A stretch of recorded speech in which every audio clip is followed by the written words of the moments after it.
جناب نوفل جن کا خیمہ قریب ترین خیمہ تھا امام حسین کے ساتھ، بہترین تیر انداز تھے، کہتے ہیں اندھیری رات تھی، اب ظاہر ہے یہ چوکن رہتے تھے کہیں دشمن حملہ نہ کرے خیموں پر، تو کہتے ہیں میں نے کوئی شبح دیکھا، مطلب کوئی سایہ دیکھا جو امام حسین کے خیمے کے پیچھے جا رہا ہے، تو مجھے شک ہوا کہیں ایسا تو نہیں کہ پیچھے سے دشمن نے اٹیک کیا، تو کہتا میں نے اس سائے کا پیچھا کیا، جب آگے بڑھا تو میں نے دیکھا کہ یہ میرے آقا امام حسین ہیں، چلتے جا رہے ہیں چلتے جا رہے ہیں۔ اب کہتا یہ نہیں کہ میں امام حسین کی کوئی جاسوسی کروں کہ مولا کہاں جا رہے ہیں، کہتے حفاظت کی نیت سے کہ رات کا اندھیرا ہے، مولا اکیلے نکلے ہیں، کہیں سے دشمن اٹیک نہ کر دے۔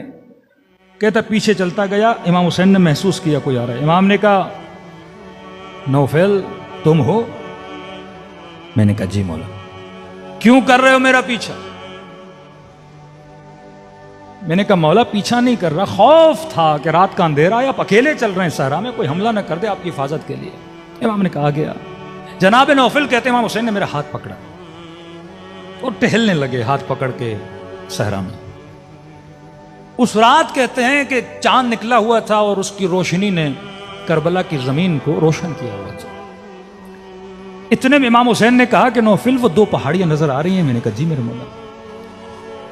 کہا دیکھ ان پہاڑیوں کے پیچھے کوئی نہیں، نہ لشکر یزید ہے نہ کوئی سپاہی ہے، کہا دیکھ اب بھی اگر چاہتے ہو نا جانا تو چلے جاؤ، پہاڑیاں نزدیک ہیں، پیچھے کوئی نہیں، وہاں سے تو چلا، اب بھی جانا چاہتے ہو۔ حالانکہ امتحان لے چکے تھے خیموں میں چراغ بجھا کر،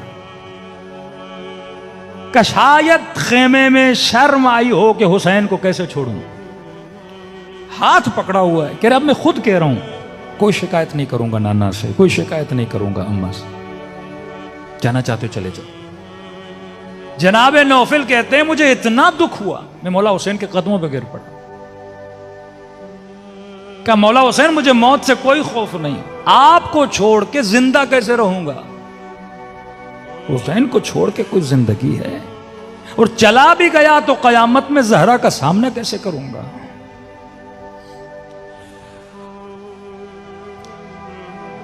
ماتھے پہ بوسا دیا میرے مولا نے، ہاتھ پکڑا، خیموں کی طرف واپس پلٹے۔ جناب نوفل کہتے ہیں جب واپس آ رہے تھے تو خیمے کے در پہ ایک بی بی کھڑی تھیں، پتا تھا یہ سیدہ زینب کا خیمہ ہے، میں سمجھ گیا مولا کی بہن ہے۔ امام کی نگاہ جیسے بہن پہ پڑی تو میرا ہاتھ چھوڑ دیا، کہ آپ خیمے میں چلیے، میں اپنی بہن کی طرف جا رہا ہوں۔ کہ خیمے قریب تھے، امام حسین بہن کو سلام کیا اور بہن کے خیمے کے اندر چلے گئے۔ جناب نوفل کہتے ہیں ابھی خیمے کی طرف اپنی جا ہی رہا تھا، نہ خواستہ جو خیمے میں کلام ہو رہا تھا وہ میرے کانوں تک آ گیا، کہ جیسے مولا حسین بہن سے ملے تو بی بی زینب نے یہ کہا کہ حسین اپنے ساتھیوں سے مطمئن ہو، کہیں ایسا تو نہیں کہ کل تجھے چھوڑ کے چلے جائیں۔ کہتے مولا حسین نے کہا بہن زینب میں مطمئن ہوں، میرے جیسے صحابی خدا نے کسی کو نہیں دی۔ جناب نوفل کہتے ہیں سیدہ کا یہ جملہ سننا تھا کہ ابھی تک مردد ہیں ہمارے کردار سے، میں سیدھا گیا حبیب ابن مظاہر کے خیمے میں۔ حبیب نے کہا نوفل آ بیٹھ، میرا چہرہ اداس، کیا ہوا ہے؟ کہ طبیعت میں مزہ نہیں حبیب۔ کا کیوں؟ کہ حبیب زہرا کی بیٹی ہم سے مطمئن نہیں ہے، حبیب کچھ کر زہرا کی بیٹی کو مطمئن کرنا ہے کہ ہم کل حسین کو چھوڑ کے کہیں نہیں جائیں گے، یہ بچے پریشان ہیں، یہ بیویاں پریشان ہیں۔ جناب حبیب نے سارے اصحاب کو جمع کیا، کہتے جب جمع ہوئے تو علی اکبر بھی آ گئے، حضرت غازی عباس بھی آ گئے۔ کہا کہ مولا ہم بنو ہاشم سے کلام آج نہیں کرنا، میں اس لشکر سے کر رہا ہوں، اور کہا کہ لشکر علی کی بیٹی ہم سے مطمئن نہیں ہے اور ہم نے مطمئن کرنا ہے۔ کہتے ہیں پورا لشکر جمع ہوا سیدہ زینب کے خیمے کے باہر، اور بلند بلند آواز میں کہنے لگے کہ سیدہ کی بیٹی ہم مر جائیں گے، کٹ جائیں گے، حسین پہ آنچ نہیں آنے دیں گے، جب تک ہم زندہ ہیں حسین کو کچھ بھی نہیں ہو سکتا۔